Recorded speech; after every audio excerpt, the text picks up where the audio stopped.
সবাই বলছিল সংসদ জমিয়ে গেছে, সবাই বোর ফিল করতেছে। তা আমার কাছে লাস্টে মনে হলো খুব ভাইব্রেন্ট হয়েছে মানে করলে পয়সা উৎপাদন হয়, এটা সম্ভবত বাংলাদেশের মতন দেশেই সম্ভব, যেই দেশটি 2005 সাল থেকে শুরু করে 2010 পর্যন্ত টানা 5 বছর দুর্নীতিতে চ্যাম্পিয়ন হয়েছিল।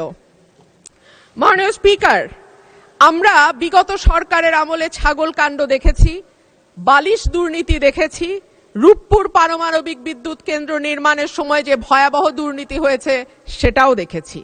আমরা দেখেছি একজন পিয়ন কি করে 400 কোটি টাকার মালিক হয় এবং হেলিকপ্টার ছাড়া চলাফেরা করতে পারে না বলে তৎকালীন প্রধানমন্ত্রী নিজেই বলেছিলেন। মাননীয় স্পিকার, আমরা ব্যাংক থেকে লক্ষ কোটি টাকার লোপাট দেখেছি, ভুয়া কোম্পানির নামে অর্থ আত্মসাৎ, ইচ্ছাকৃত ঋণ খেলাপি ইত্যাদি ইত্যাদি দেখেছি। ওভার ইনভয়েসিং, আন্ডার ইনভয়েসিং, হুন্ডি, ভুয়া রপ্তানি বিল মারফত টাকা কিভাবে দেশের বাইরে পাচার হয়েছে। আমরা দেখেছি মেগা প্রজেক্ট, মেগা দুর্নীতি। আমরা দেখেছি নিয়োগ, পদোন্নতি এবং সরকারি কেনাকাটায় অনিয়ম। স্বাস্থ্য খাতে মিঠু সিন্ডিকেটের দৌরাত্ম্যের কথাও কম বেশি আমরা জানি। আর সে কারণেই মাননীয় স্পিকার, আমাদের আশা ছিল যে 5ই অগস্টের পরে যখন নতুন বাংলাদেশের কথা হচ্ছে, তখন দুদককে নখদন্তহীন বাঘ থেকে আমরা একটা শক্তিশালী প্রতিষ্ঠানে পরিণত করতে পারবো। অন্তর্বর্তীকালীন সরকার প্রস্তাব দিয়েছিল, অধ্যাদেশ তৈরি করেছিল, দুর্নীতি দমন কমিশন সংশোধন অধ্যাদেশ 2025। মাননীয় স্পিকার, এই সরকার ক্ষমতায় আসার পর 100-র উপর অধ্যাদেশ আইনে পরিণত হয়েছে, কিন্তু দুর্নীতি দমন কমিশন সংশোধন অধ্যাদেশ আইন করা হয় নাই। সরকারের নিয়তটা কি তা এই দুর্নীতি দমন কমিশনকে নখদন্তহীন করে রাখবার যেই সংস্কৃতি, সেখান থেকে বের না হওয়ার উদাহরণ দিয়ে স্পষ্ট হয়ে যায় এই সরকার আসলে দুর্নীতি দমন করার ব্যাপারে কতটুকু আন্তরিক। মাননীয় স্পিকার, দুদককে শক্তিশালী করা হলে কেন সরকারগুলো ভয় পায় কিছু কিছু আমরা বুঝি। সরকারে সরাসরি যুক্ত, আমাকে 1 মিনিট বাড়িয়ে দেবেন মাননীয় স্পিকার। সরকারে 1 মিনিটে আপনি সাম আপ করুন। সরকারে সরাসরি যুক্ত থাকে রাজনীতিবিদরা এবং পরোক্ষভাবে যুক্ত থাকে আমলারা। সেই কারণেই দুর্নীতি দমন কমিশন যদি শক্তিশালী হয়ে যায়, তখন রাজনীতিবিদ এবং আমলাদের জন্য খুব ভালো খবর সেইটা নয়। সে কারণেই ঠিক যেভাবে একটার পর একটা ভুয়া নির্বাচনের মাধ্যমে ক্ষমতায় থাকা আওয়ামী লীগ সরকার দুর্নীতি দমন কমিশনকে শক্তিশালী করে নাই, একইভাবে আমরা দেখতে পাচ্ছি অভ্যুত্থান পরবর্তী সরকারও দুর্নীতি দমন কমিশনকে শক্তিশালী করার ব্যাপারে মোটেও আন্তরিক নয়। এমনকি দুর্নীতি দমন কমিশনের 3 জন সদস্য কারা কারা হবেন এটাও সরকার ঠিক করে দেবে। যদিও অধ্যাদেশের মাধ্যমে যেই আইনটি করা হয়েছিল সেখানে বলা ছিল যে প্রেসিডেন্ট দুর্নীতি দমন কমিশনের চেয়ারম্যান নির্বাচন করবেন, বাকি সদস্যদের নির্বাচন করবে স্পিকার। সেটাও সরকারি দলের হাতেই থাকতো, কিন্তু সেইটুকু করবার মতন সাহসও সরকার দেখাতে পারে নাই। এখানে আমরা লক্ষ্য করি আমাদের যে দুর্নীতি দমন কমিশন, এই কমিশনের যে স্বাধীনতা নিশ্চিতকরণ, এ বিষয়ে আসলে আমরা হতাশ। কারণ দীর্ঘদিন থেকে আমরা লক্ষ্য করছি এখানে স্বাধীনতা বলে তাদের কিছু থাকে না, একটা প্রভাব তাদের উপরে বিস্তার করে।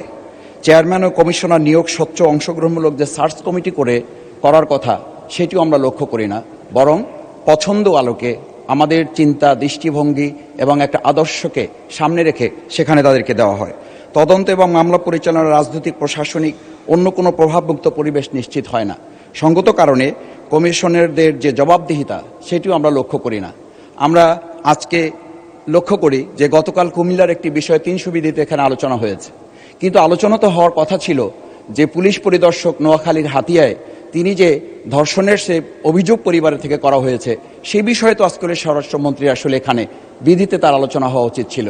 এই যে প্রভাব বিস্তারের এবং নিরপেক্ষতা, নিউট্রালিটির যে আমরা একটা ডিভিশন দেখি, ডিসক্রিমিনেশন দেখি, সেই জায়গা থেকে কিন্তু এটা আমাদের মাঝে এই সংখ্যাটা তৈরি হয়। মাননীয় স্পিকার, আমরা আরেকটা বিষয় আপনার সামনে উল্লেখ করি।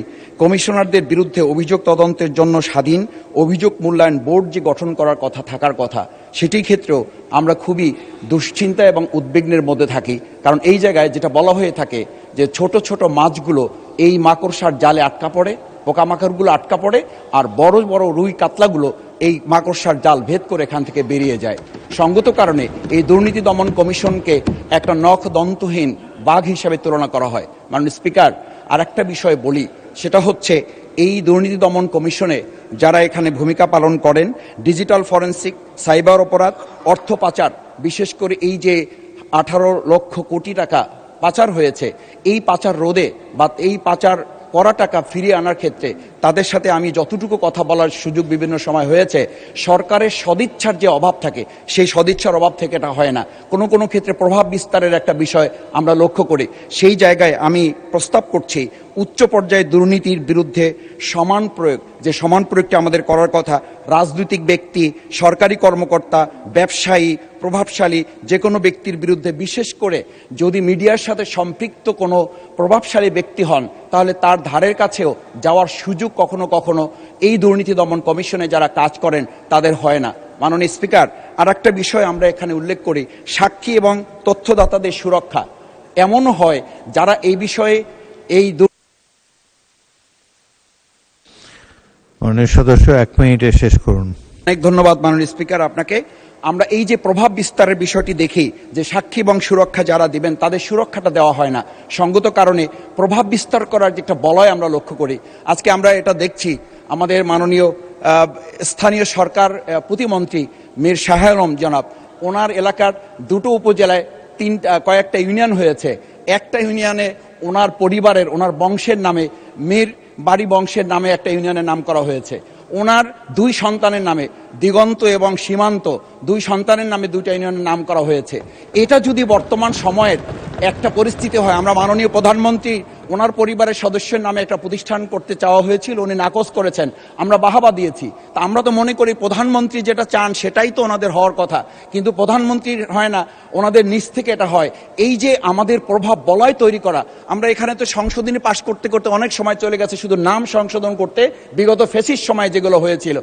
সবাই বলছিল সংসদ জিমিয়ে গেছে, সবাই বোর ফিল করতেছে, তা আমার কাছে লাস্টে মনে হলো খুব ভাইব্রেন্ট হয়েছে। মাননীয় সদস্য রুমিন ফরহানা বলেছেন প্রতীকী ছাঁটাই, আসলে তিনি এনেছেন মিতব্যয়ী ছাঁটাই, প্রতীকীটা 1 টাকা হয়। বলেছেন রাজনীতি পেশা এবং আমলা পেশা এই 2 জায়গাতেই দুর্নীতি হয়। দুর্নীতি দুর্নীতি দুর্নীতি সব জায়গায় হয় মাননীয় স্পিকার, ঘুরে ফিরে সব দোষ রাজনীতিবিদের হয়, কিন্তু যতগুলো ফাইল স্বাক্ষর হয় লাস্টে রাজনীতিবিদকে স্বাক্ষর করতে হয়, ওই জন্য সব দোষ তার। এর বেশি বলতে চাই না।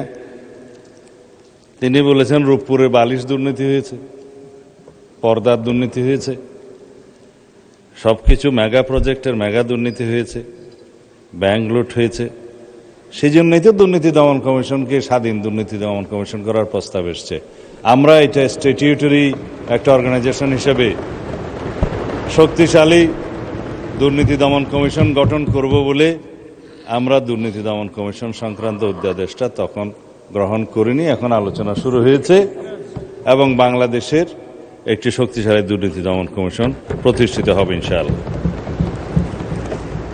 বলেছেন কমিশন চেয়ারম্যান যাদেরকে নিয়োগ করতে হয় তাদের কিভাবে নিয়োগ করা হবে সেজন্য সার্চ কমিটি তো আছে, আগের আইনেও ছিল এবং সেই অধ্যাদেশটা গ্রহণ করা না গেলেও আগের আইনটা রিভাইভ হয়েছে, ওখানেও সার্চ কমিটি আছে। সেই সার্চ কমিটি অনুসারে দুর্নীতি দমন কমিশনটা গঠন করার জন্য, সার্চ কমিটি গঠনের জন্য যেই কমিটি গঠন করার উদ্যোগ নেওয়া হয়েছিল, দয়া করে কালকে মাননীয় প্রধান বিচারপতি অনেক দিন পরে তার প্রতিনিধি নিয়োগ করেছেন, বহুদিন গড়িয়ে গেছে। হয়তো আপনারা মনে করে নিয়েছেন সরকার আন্তরিক না, সরকার আন্তরিক ছিল, চিঠি দিয়েছে সার্চ কমিটি গঠন করা হবে, দুর্নীতি দমন কমিশন গঠন করা হবে, কিন্তু আমরা সহযোগিতাটা পাইনি। গতকালকে কেবল সই করে দিয়েছে। এখন সার্চ কমিটি গঠিত হবে, দুর্নীতি দমন কমিশনও গঠিত হবে, দুর্নীতির সমস্ত বিষয় অ্যাড্রেস করা হবে। তবে আপনাদেরকে আশ্বস্ত করতে চাই, এটা হচ্ছে একটা মধ্যবর্তী ব্যবস্থা। দুর্নীতি দমন কমিশন আইনটা পার্লামেন্টে নিয়ে আসলে, বিলটা, তখন একটা আরও শক্তিশালী দুর্নীতি দমন কমিশন গঠন হবে, আইনটা গঠন হবে, তখন আমরা সেখানে আলোচনায় অংশগ্রহণ করতে পারবো। আলোচনার ভিত্তিতে, সমঝোতার ভিত্তিতে একটি দুর্নীতি দমন কমিশন আইন গঠিত হবে। কিন্তু মধ্যখানে আমাদেরকে দুর্নীতি দমন কমিশনটা ফাংশনাল করার জন্য একটা সার্চ কমিটির মধ্য দিয়ে, আগের আইনটার মধ্য দিয়ে একটা কমিশন গঠন করে ফেলতে হবে। মাননীয় স্পিকার, আমাদের মাননীয় সদস্য এইটা বলেছেন যে দুর্নীতির অর্থ পাচারের যে টাকা পাচার হয়েছে দেশ থেকে, সেটা ফিরিয়ে আনার ব্যবস্থা। আমরা এখানে অনেক আলোচনা করেছি। একদিন আমি একটা কাগজ নিয়ে এখানে কিছু তথ্য দিয়েছিলাম। সেটা হচ্ছে state of the state economy since 2009 to 2023। এটা হচ্ছে state of the Bangladesh economy, যেটা পাস্ট রেজিম ফেসিস্ট গভর্নমেন্টের সময় কী অবস্থায় ছিল তার উপর একটা হোয়াইট পেপার রেডি করা হয়েছিল। সেটা রিপোর্টটা পেশ করা হয়েছিল মাননীয় প্রধান উপদেষ্টা ইন্টারিম গভর্নমেন্টের কাছে। এই কমিটির সভাপতি হিসেবে দায়িত্ব পালন করেছিলেন প্রখ্যাত অর্থনীতিবিদ দেবপ্রিয় ভট্টাচার্য। এখানে সামারিতে এক লাইনে শুধু বলি, কারণ সময় বেশি নেই, সবাই মাগরিবের নামাজের সময় চলে আসছে। 29,25,000 কোটি টাকা, ক্ষেত্রমতে প্রায় 30 লক্ষ কোটি টাকা বাংলাদেশ থেকে পাচার হয়েছে। শুধু ব্যাংকিং খাতে যে লুটপাট হয়েছে সেটা দিয়ে বলা হয়েছে, রাজনৈতিক বিবেচনায় যে ব্যাংক লোন দেওয়া হয়েছে সেটাতে 24টা পদ্মা সেতু করা যেত। তো সুতরাং এগুলো অ্যাড্রেস করতে হবে, সমস্ত পাচারকৃত অর্থ ফিরিয়ে আনতে হবে, সবার সহযোগিতা সেখানে আমরা চাই। মাননীয় স্পিকার, মাননীয় সদস্য শফিক সাহেব, ডক্টর শফিকুল ইসলাম মাসুদ, তিনি বলেছেন কমিশনের জবাবদিহিতা নিশ্চিত করা হবে, সেটা আইনের মধ্যে আমরা আনবো, নিশ্চিত করার জন্য যা যা সাজেশন আপনারা দিবেন।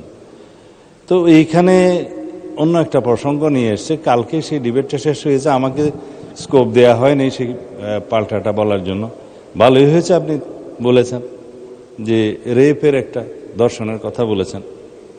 এটা মানে স্পিকার, আমাদের মাননীয় বিরোধী দলীয় নেতা জামায়াত ইসলামের সম্মানিত আমির সাহেব একটা স্ট্যাটাস দিয়ে বলেছিলেন, জিশান নিখোঁজ হওয়ার 19 ঘন্টা পার হয়ে গেল, সরকার এখনো উদ্ধার করতে পারেনি, কি করছে? তো সেজন্য 19 ঘন্টা পার হওয়ার পরে মাননীয় স্পিকার সরকার কি করেছে সেই বয়ানটা দিয়েছিলাম। এইটা সরকারের পক্ষে দায়িত্ব। এখন কালকে আমি বুঝিনি আসলে তারা কি দর্শনের পক্ষে কথা বলেছে না বিপক্ষে কথা বলেছে। কারণ মাননীয় মন্ত্রী, আমরা তো দুর্নীতি দমন কমিশন নিয়ে আলাপ করছি, ঠিক আছে, এটার উপরে শেষ করুন। তাইলে দুর্নীতিতেই যাচ্ছে। মাননীয় স্পিকার, দুর্নীতির ক্ষেত্রে বলেছে উচ্চ এবং নিম্ন দুর্নীতি। আইনে কিন্তু ডেফিনেশনে উচ্চ দুর্নীতিও নাই, নিম্ন দুর্নীতিও নাই। দুর্নীতি এবং দুর্নীতি একই ডেফিনেশন। এখানে দুর্নীতি ছোট হয় না, বড় হয় না, যেমন দর্শন ছোট হয় না, বড় হয় না, সবই সমান। রামিসা আর জিশান সবই সমান দর্শনের ক্ষেত্রে। মাননীয় স্পিকার, একটার বিচার চাইবো আর একটা চাইবো না তা হয় না। আমরা দুর্নীতি দমন কমিশনকে যেহেতু শক্তিশালী করতে চাই, এটা জাতির প্রত্যাশা, সেজন্য এখানে কিছু ইনফ্রাস্ট্রাকচার আছে, কিছু আইনে আছে, কিছু রেভিনিউ বৃদ্ধি আছে, সব মিলিয়ে যেই অর্থটা ব্যয় হয়ে গিয়েছে সেটা তো ইন্টারিম গভর্নমেন্টের সময় হয়ে গেছে, আগামীতে আরও হয়তো আসবে। সুতরাং এই ব্যাপারে ছাঁটাই প্রস্তাবগুলো নামঞ্জুর করার জন্য আমি আহ্বান জানাচ্ছি আপনাকে, আর তারপরে তো ভোট হবেই। ধন্যবাদ।